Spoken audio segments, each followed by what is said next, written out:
Nosotras sabemos que si entraba el fujimorismo iba a entrar con licencia para matar y con el apoyo de toda la derecha. Hola familia, ¿qué tal? Buenas tardes. Estamos aquí con Kerly y Daniela Ortiz. Muchas gracias Kerly y Daniela por estar aquí. Hola, gracias por el espacio de palabra. Sí, Ah, igual, muchas gracias. Hoy hacemos este programa especial hablando un poco sobre las elecciones presidenciales en Perú, que ha habido como una victoria de un candidato de izquierdas y nos apetecía como preguntarle a las compañeras que cómo lo están viviendo y que nos cuenten un poco la situación desde ahí. Antes de nada, Kerly y Daniela, ¿qué tal? ¿Cómo estáis? Un poco nerviosa, o sea, felices porque ganó Pedro Castillo, pero igual hay un síntoma como de inestabilidad en el país porque las élites no aceptan su derrota con Keiko Fujimori. Y Keiko Fujimori ayer, no, antes de ayer, hizo una conferencia de prensa diciendo de que podía haber fraude, ¿no? Y están creando toda una narrativa, primero hablando del voto extranjero, bueno, de ahí hablaremos más, pero un poco nerviosa. Vale. Sí, por acá también con los mismos nervios, también creo que es algo que ya veíamos venir porque en el 2016 ya Keiko Fujimori incluso en una contienda con la derecha tuvo exactamente la misma actitud, obviamente no tan agresiva y no con tanto respaldo del resto de la derecha, pero sabemos que el Fujimorismo no se quiere ir del poder y eso nos aterra porque sabemos cuáles son los métodos que han tenido, sabemos que son capaces de matar con tal de quedarse en el poder y de matar sobre todo a gente que está en las militancias de base, organizaciones de base, que son las que están apoyando al profesor Castillo, cosa que nos alegra mucho a nosotras porque no es solamente un representante así, sino que sabemos que este proceso se ha construido y sobre todo la segunda vuelta se ha construido con amplia participación y eso da mucha alegría. Yo estoy en Urubamba, que es un pueblo en el sur del Perú donde se ha votado mayoritariamente ya en primera vuelta a Pedro Castillo y la sensación hoy día en el mercado, en las calles de Urubamba, era de alegría total, las vecinas diciendo vamos a poner tranquera para que no puedan votar los que, no puedan pasar los que han votado Fujimori, o sea, hay acá hay como mucho alivio, también alerta, ¿no? Pero alegría, bastante alegría también. Qué guay. Pues bueno, ya lo habéis dicho, pero para poner un poco en contexto, ha habido las elecciones presidenciales en segunda vuelta, ¿no? Que se enfrentaban Keiko Fujimori y Pedro Castillo. Fujimori es como la hija de Alberto Fujimori, ¿no? Que es como una especie de cacique o de caudillo casi de Perú, muy parecido. Me recuerda mucho al rollo de Uribe en Colombia. No sé si tiene mucho parecido, pero tal y como se lee desde aquí, como se parece bastante, ¿no? Una persona con mucho poder, muchos años ahí y que después cuando se ha ido poniendo personas de su influencia, ¿no? Y nada, y la alegría que nos comentáis es porque ha ganado Pedro Castillo, que parece que, bueno, que es de una propuesta como más desde la izquierda, más de base y de emancipación de la clase trabajadora, ¿no?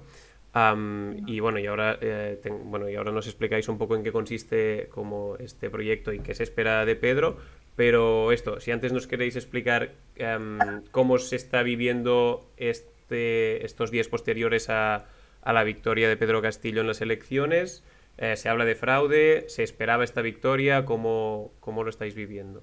O sea, durante las semanas anteriores, Pedro le llevaba ventaja, todo el tiempo le ha llevado ventaja, y en los últimos días, el último día que salió una encuesta de Ipsos, Keiko Fujimori le pasaba por poco porcentaje. Entonces creo que entró bastante el miedo, mucha gente iba a votar viciado, ¿no? Sobre todo liberales, ¿no? Progresistas, como que en lo social son medios de izquierda, pero en lo económico son gente de derecha. Y estas personas decidieron optar por Pedro Castillo, dijeron ya no viciado, se armó todo un hashtag diciendo ya no viciado y ahora por Pedro Castillo. Y yo creo que eso ha ayudado bastante en Lima, porque si vemos el boca de urna, dice que Keiko iba a ganar, y en el boca de urna salía en Lima 31% Pedro Castillo, y cuando cambian al conteo rápido, que sale unas horas más tarde, Pedro Castillo le pasa a Keiko, ¿no? Por 0.4%, y el voto en Lima cambia de 31 a 34%, que ahora fue 34.3, me parece. Entonces también la situación de verdad en Lima es distinta a la de Cusco, porque en Lima la gran mayoría ha votado por Keiko Fujimori. Es en los barrios donde ha ido aumentando un poco el apoyo a Pedro Castillo, pero igual la sensación ha sido complicada. Yo era personera en un colegio aquí en San Martín de Porres, en un barrio de Lima, y cuando salió el a boca de urna, es una encuesta que se hace a las personas que salen de los colegios y se les pregunta por quién votan. Entonces ahí también hay un voto escondido de Pedro Castillo, porque estaba mal Mm. visto en Lima decir que ibas a votar por Pedro Castillo. Te decían terruca, comunista, roja. Bueno, aquí está mal visto ser comunista o roja, ¿no? Y cualquier persona de izquierda es asociada al terrorismo por lo que pasó aquí con Sendero Luminoso. Y ya, bueno, eran unas encuestas así, ¿no? Pero el conteo rápido sí viene a ser un conteo de las actas que se publican afuera de los colegios, por eso que la diferencia en el voto, ¿no? Y cuando salió la boca de urna, la gente aquí en San Martín de Porres gritó a favor de Keiko Fujimori. Y nosotros que estábamos como personeras decíamos, no, ya, a cuidar el voto, a cuidar los votos que tenemos aquí. Teníamos miedo, en verdad, estábamos tristes, creo que hasta quería llorar. Y hemos visto, o sea, hemos visto toda esta maquinaria y creo que recién como el lunes, ¿no? Que se empieza a hacer todo el conteo y vemos que cuando llega el voto rural, Pedro Castillo a las 11 de la mañana le pasa a Keiko Fujimori y ya se veía una tendencia, ¿no? Los fujimoristas empezaron a hablar del voto del extranjero, pero ha habido bastante ausentismo y ni con el voto extranjero Keiko le va a poder pasar a Pedro Castillo y ahora quieren recurrir a los a las actas impugnadas, incluso no van a poder con las actas impugnadas y lo que quieren hacer es impugnar actas y mesas donde en el sur, donde Pedro Castillo ha ganado mayoritariamente. Creo que ahí sería bueno que Daniela comparta su experiencia de Cusco. Es una zona que ya en primera vuelta, o sea, Pedro Castillo en el pueblo donde yo vivo ganó en primera vuelta, y no solamente en el pueblo donde yo vivo, o sea, ganó en toda la zona en donde estoy, así como ganó en muchas zonas de Ayacucho, en muchas zonas de Huancavelica, digamos, en muchas zonas también de la Sierra Sur y de la Sierra Central, ¿no? Que es ese voto que en primera vuelta sorprendió profundamente, porque Pedro Castillo, hay que recordar que en las últimas encuestas antes de que se den los resultados de la primera vuelta, salía quinto o sexto, porque obviamente las encuestadoras, por un lado, tienen un sesgo político claro, ¿no? Pero por otro lado, la lectura que tienen de lo que es el territorio peruano es una lectura absolutamente, digamos, criolla, centralista en Lima, en donde solamente cuentan el voto urbano, o dan preferencia al conteo del voto urbano, etcétera, ¿no? Entonces, pero yo creo que eso ha sido profundamente positivo para la campaña de Pedro Castillo, porque, digamos, la derecha estaba más alerta con la candidata Verónica Mendoza, quien luego daba su apoyo a Pedro Castillo, cuyo equipo técnico está ya implicado en el posible gobierno de Pedro Castillo, etcétera, pero digamos todo el terruqueo y todo el ataque fue principalmente hacia Verónica Mendoza, ¿no? ¿Y qué es lo que estaba pasando? En las zonas rurales no es solamente que haya gente que no tiene televisor o no tiene acceso a los grandes medios de comunicación que obviamente han tenido un rol fundamental en condicionar estas elecciones. El día de ayer más de 5 periodistas han renunciado de América TV, para mí un poco tarde, ¿no? Pero han renunciado porque antes de la segunda vuelta cambiaron el director de 2 de los noticieros más importantes del país, expulsaron a la directora anterior y los periodistas han denunciado abiertamente que había una presión por dar favoritismo a la candidata Keiko Fujimori al punto de no permitirles, por ejemplo, transmitir el cierre de campaña de segunda vuelta del profesor Pedro Castillo. Entonces, imagínense lo que fue en la primera vuelta. El profesor Pedro Castillo no apareció en los medios de comunicación. Si aparecía, si es que aparecía, era obviamente para atacar, ya ni siquiera para atacarlo, era una burla directamente. Marcos Cifuentes, que ni siquiera es, digamos, un periodista de los grandes medios y que supuestamente es de mediocentro, yo qué sé, se rió de él cuando le entrevistaba, ¿no? Y burlarse de forma racista de manera muy profunda también, ¿no? Entonces, lo que ha pasado es que mucha de la campaña que ha hecho el profesor Pedro Castillo ha sido en el propio territorio, a través de las radios locales y lejos de esos medios de comunicación que no han podido condicionar el voto. Y como digo, no solamente porque hayan personas que no tienen acceso a un televisor, sino también porque hay personas que no ven esos programas, porque no se sienten identificados con la televisión de Lima, que es una televisión blanca, racista, que es clasista y que no tienen ningún tipo digamos, de relación con eso, ¿no? Entonces, si uno escuchaba la radio local, sí escuchabas hablar del profesor Pedro Castillo, por ejemplo, en Urubamba, ¿no?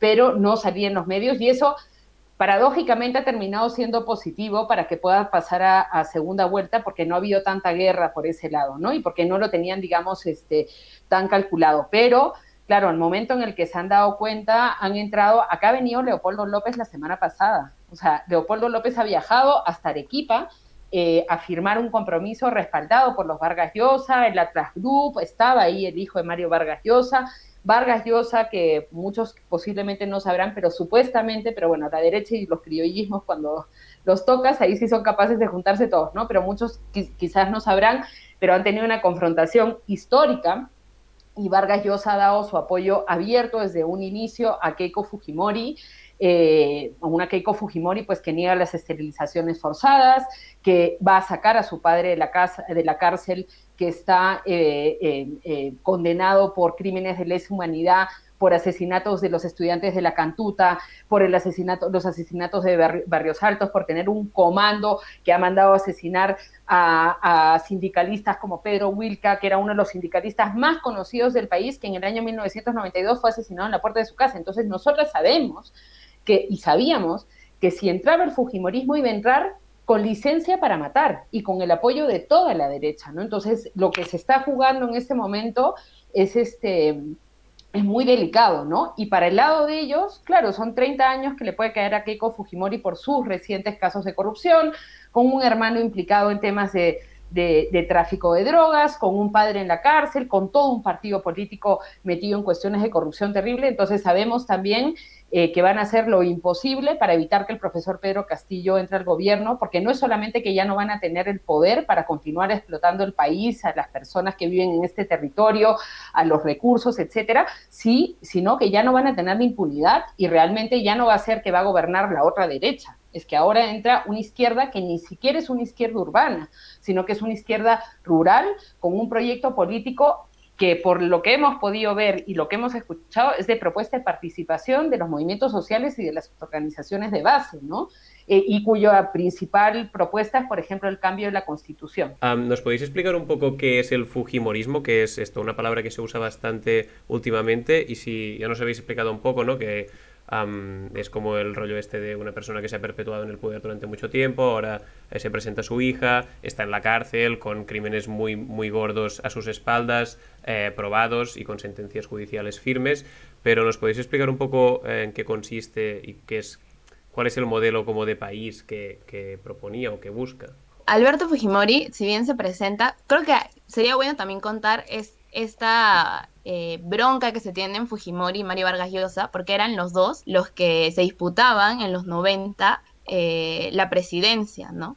Igual Mario Vargas Llosa con toda la élite a su favor, con los medios, ¿no? Y es Fujimori quien se presenta un poco de la nada, pero en verdad no es de la nada, porque él era el presidente de la Asociación de Rectores, era rector de la Agraria, había sido antes dirigente de los profesores, ¿no?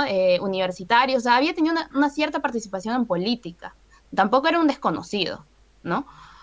Y es ahí, ¿no? Donde él gana con un real apoyo popular, ¿no? Y él siempre se ha servido, es como estas derechas fachas que se apoyan del pueblo, ¿no? Que utilizan ciertos mensajes del pueblo, asistencialistas, que regalan cosas, ¿no? Él era un presidente bastante simbólico, cuando hacía cualquier acción, iba en su helicóptero al pueblo, llevaba cosas, se paraba, se sentaba, se tomaba fotos, y entonces eso crea una narrativa, ¿no? Del Estado, de quién es Alberto Fujimori. Es una persona que está con el pueblo, pero él a la vez tenía como mano derecha a Vladimiro Montesinos. Vladimiro Montesinos es una persona que compró medios, que compró congresistas, que compró, o sea, medios, pero también influencias dentro de la televisión para marcar una narrativa, hacían psicosociales, para distraer la atención de las cosas que ellos hacían, de los crímenes que ellos cometían, de las leyes que ellos sacaban dentro del Congreso, ¿no? Además, hubo durante esos años una privatización, el tema del neoliberalismo, se vendieron un montón de empresas estatales, se redujeron derechos laborales. Y por otro lado, era esto del pueblo, ¿no? Daba asistencialismo a los vasos de leche, a la soya, a los comedores populares. El vaso de leche de mi cuadra, la señora, es fujimorista, ¿no? Es una señora trans, la señora es fujimorista y incluso en su puerta llamaba personeros de Fujimori. Entonces hay esto como una cuestión de que por un lado las élites apoyan a Keiko Fujimori, la CONFIEP, los empresarios, pero por otro lado tiene un apoyo popular también en el norte, que ahora lo vemos en los votos, ¿no? Por ejemplo, en la anterior elección, el Callao votó mayoritariamente por Keiko Fujimori. Ahí hay en Ventanilla, que es un distrito también empobrecido del Callao, hay asentamientos humanos que se llaman Keiko Sofía Fujimori, tienen los nombres de todos los hijos de Fujimori. Entonces creo que también hay que entender también esta estrategia del Fujimorismo que ha sido muy inteligente, ¿no? Incluso cuando a Vladimiro se le encuentran los Vladivideos, donde compraba gente, ¿no? Con dinero sobre la mesa, compraba políticos, empresarios, dueños de canales de prensa, Fujimori al día siguiente se graba y dice que va a buscar a Vladimiro Montesinos. Obviamente Vladimiro, y para eso también se crea una figura, yo creo que también tiene que ver con el racismo, de la infantilización de las personas asiáticas, ¿no? Que se cree que Fujimori no sabía nada de lo que hizo Vladimiro Montesinos, ¿no? Esa es una narrativa popular, ¿no? O sea, la gente realmente cree que Fujimori fue como una marioneta de Montesinos y en verdad fue al revés, ¿no? Incluso hasta el final, Vladimiro Montesinos, hasta ahora que está en la cárcel, él se come todos los años de cárcel y dice que Fujimori no tenía nada que ver. O sea, ahí podemos ver incluso la verticalidad sobre ellos dos, hay videos, ¿no? Donde se ve todo esto, pero además de la parte esta de Fujimori, las televisiones forzadas, y ahí creo que también hay que hablar del feminismo, porque Fujimori fue a las convenciones de mujeres de Beijing, ¿no? Habló de planificación familiar, creó el Ministerio de la Mujer, entonces también cómo la utilización de las mujeres, de los derechos de las mujeres, el feminismo blanco, para crear, y lo que hizo al final fue esterilizar mujeres empobrecidas, indígenas, ¿no? Por ejemplo, me llegó un libro hace pocos días, antes de la votación por la segunda vuelta, donde eran las obras del chino. Esa era propaganda de Keiko Fujimori, reivindicando a su papá, al gobierno de su papá, donde uno de los logros era que se había reducido la fecundidad rural, ¿no? Entonces también vemos el racismo ahí, pero cómo lo van encubriendo.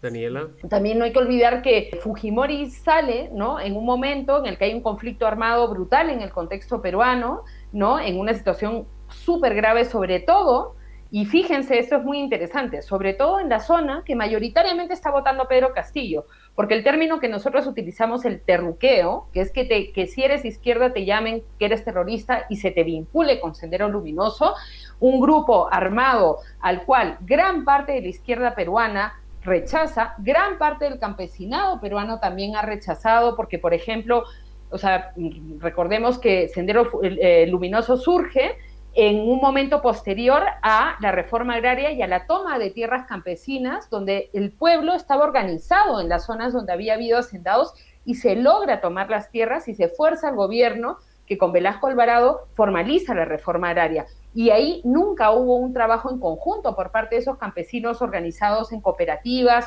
que seguían haciendo trabajo para continuar, digamos, tomando las tierras, etcétera. Recomiendo mucho, hay un documental que se llama Tempestad en los Andes, que explica, porque la izquierda no es una sola, y la situación que hay con Sendero es bastante compleja con la propia izquierda, o sea, Sendero incluso asesina a militantes de la propia izquierda, ¿no? Entonces, pero ¿qué es lo que pasa? Que nosotros llevamos 30 años secuestrados, la izquierda peruana lleva 30 años secuestrada con las decisiones de Sendero Luminoso que la derecha usa sistemáticamente para imposibilitar que existamos directamente, porque ellos han desaparecido y asesinado a gente de izquierda que no tenía vínculos con Sendero Luminoso y aparte no, o sea, se supone que tienes que ir, ¿no? Ellos tanto hablan del Estado de Derecho, pues que si eres de Sendero Luminoso tienes que ir por un proceso judicial y ya verán ahí, ¿no? No, pero tienen una lógica de desaparición. Y, por ejemplo, las esterilizaciones forzadas, el background que tenía el dictador Fujimori en relación a las esterilizaciones forzadas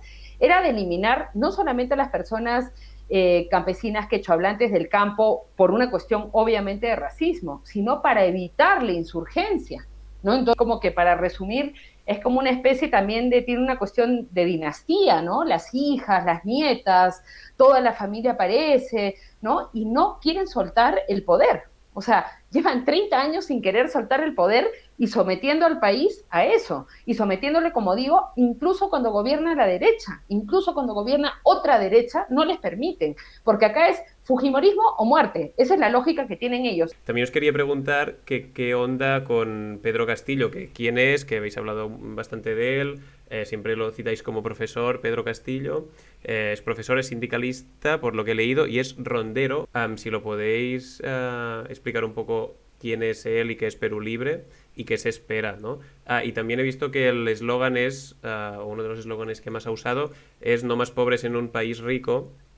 Um, y que, bueno, cómo ha resonado, ¿no?, este eslogan en Perú y por qué lo usa. Sí, justo cuando empezó, ¿no? Toda la contienda de la segunda vuelta, hubieron, bueno, toda la segunda vuelta del proceso ha habido tanto racismo y yo creo que también eso ha hecho que mucha gente se sienta identificada con él.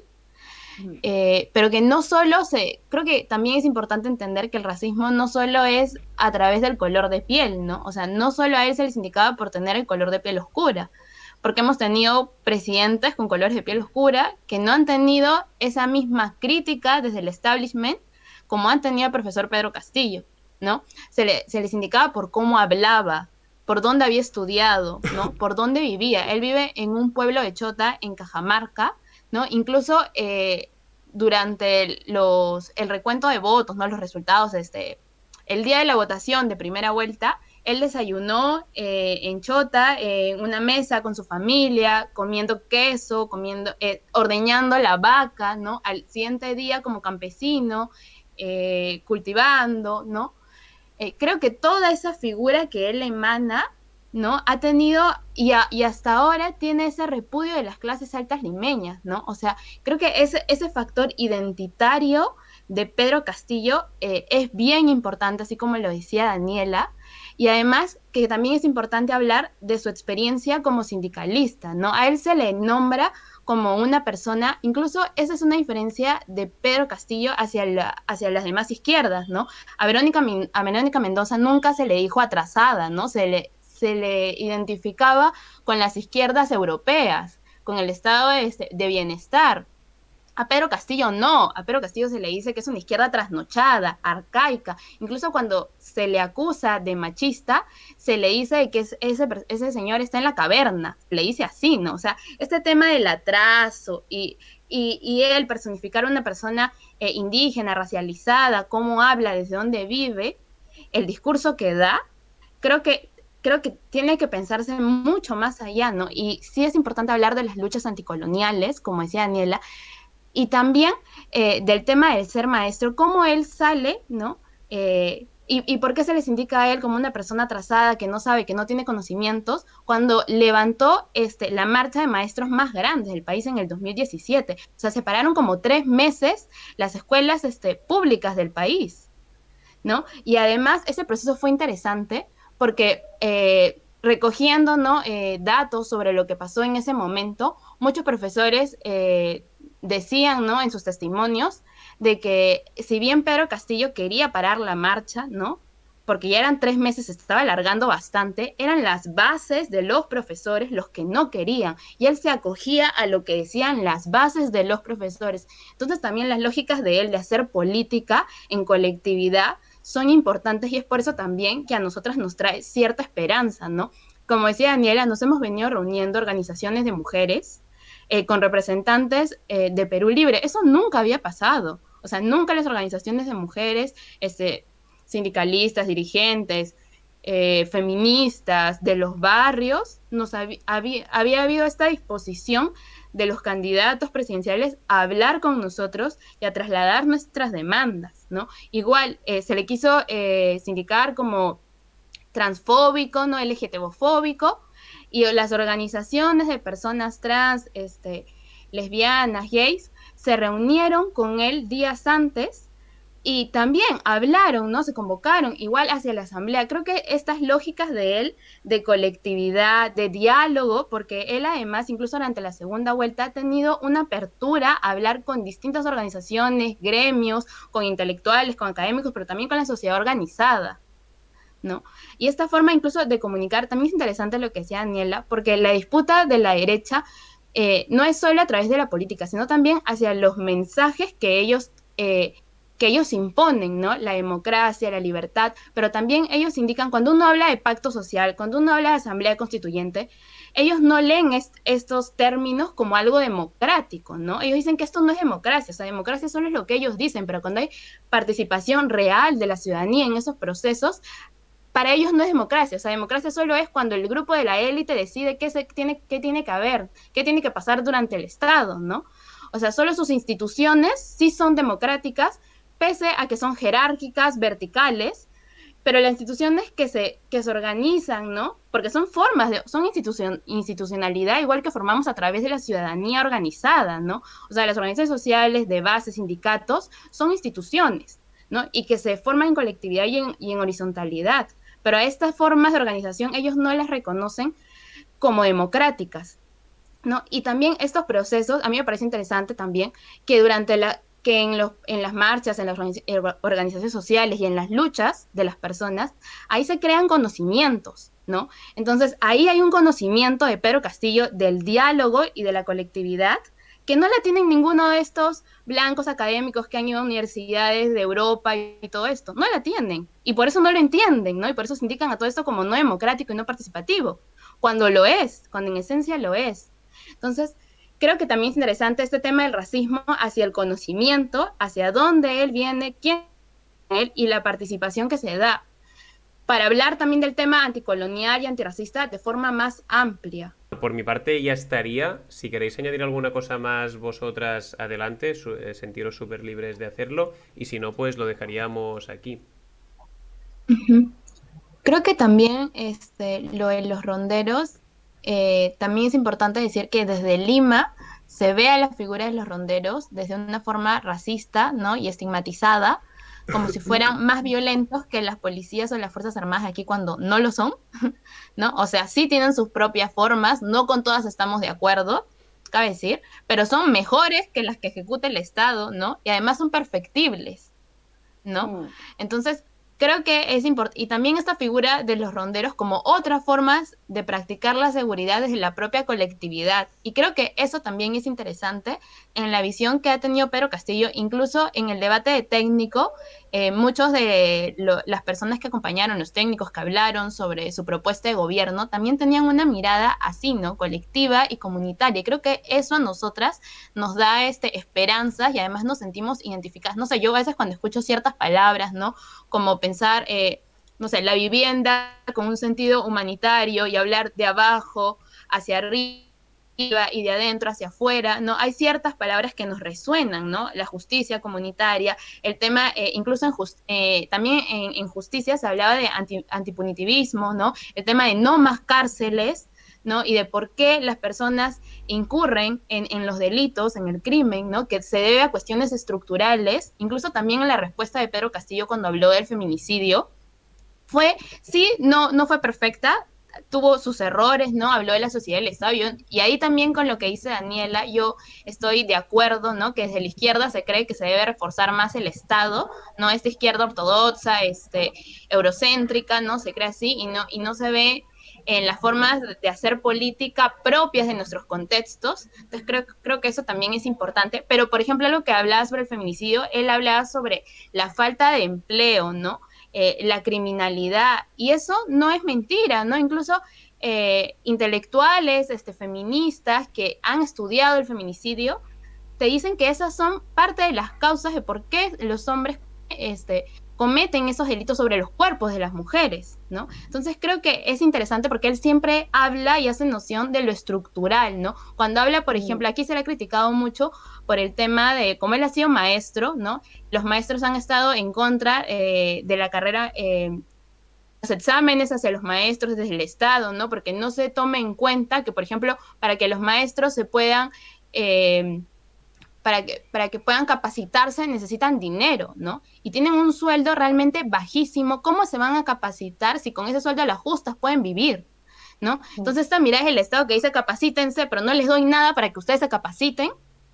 Entonces, y él al ser maestro de un pueblo rural, de una escuela rural, entiende entiende a los maestros en estas luchas, ¿no? Creo que también el tema de educación va a ser un tema bien interesante del gobierno de Pedro Castillo y creo que incluso muchos de los maestros congresistas de Perú Libre que han entrado son maestros, ¿no? En Huancavelica, en Apurímac, son maestros los que han entrado al Congreso. Entonces, y yo creo que de hecho el ministro de Educación que él ponga va a ser un maestro sindicalizado. Ujú. Sí.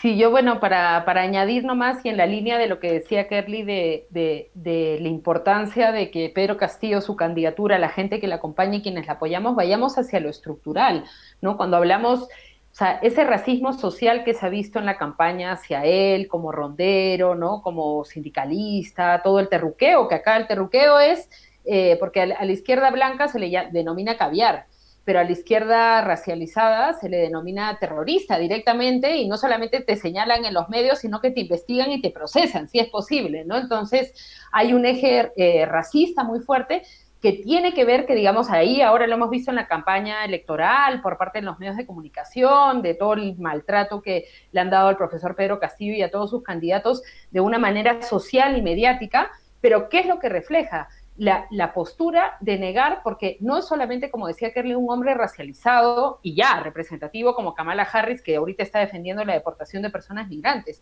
Es un hombre racializado que tiene un discurso profundamente anticolonial, profundamente cuestionador del capitalismo y que está señalando cuestiones no solamente de reformas mínimas, ¿no? Se está hablando de hacer un Estado plurinacional, de cambiar la Constitución, de hacerlo con un proceso de participación, de cambiar el sistema penitenciario, etcétera, ¿no? Entonces, eso es lo que le aterra a la derecha, ¿no? Que sea un hombre racializado que además viene con un proceso de cambio desde el propio conocimiento que tiene y que ese racismo social que hemos visto en los medios es el síntoma de esa defensa política a ultranza que tienen del racismo estructural y social que hay en el contexto peruano y el racismo de Estado que existe pues hace 500 años, ¿no?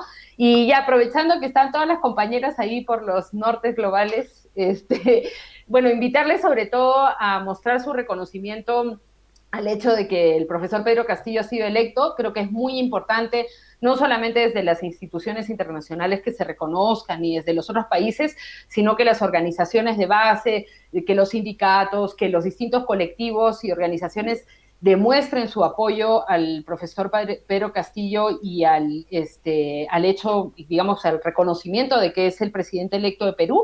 Y después, bueno, pedirles que estén muy alertas porque seguramente vamos a necesitar bastante apoyo. Porque van a venir tiempos muy lindos, pero también tiempos bastante difíciles. Y también decir que es muy importante fortalecer el movimiento antirracista en el contexto español para fortalecer las luchas que se están dando acá en el sur global. No solamente se trata de ser solidario con las compañeras que están en Venezuela, en Bolivia, ahora en Perú, o en el proceso de Chile con la Constitución, y estar reproduciendo ideologías profundamente racistas o formas de entender los procesos de lucha en el contexto español que va en contra de las personas peruanas, de las personas bolivianas, venezolanas que están en esos territorios. Súper, pues muchísimas gracias a las dos por la explicación. Creo que ha sido súper clara y muy interesante. Nada, pues sí, estamos súper atentos desde aquí. Todo el apoyo y el cariño y también las felicitaciones por lo que habéis conseguido, que al final vencerle a la derecha y más cuando lleva tantos años enquistada en las estructuras de poder, pues nunca es fácil, ¿no? Y hay mucho trabajo de ahí. Así que felicidades. Y nada, estamos en contacto. Lapicito. ¡Ay, tu Ah, lápiz! es el lápiz. Lapizote. El lapizote que no entra. Pero bueno, compren todo su lapicito siempre. Dale, pues muchísimas Bueno, gracias por gracias. el tiempo y por la explicación. Cuidaros mucho y todo el apoyo desde aquí. Y estamos en contacto. Cualquier cosa, pues aquí nos tenéis, ¿vale? Chao, vaya bien. Gracias. Gracias. Chao, Chao. chao, chao.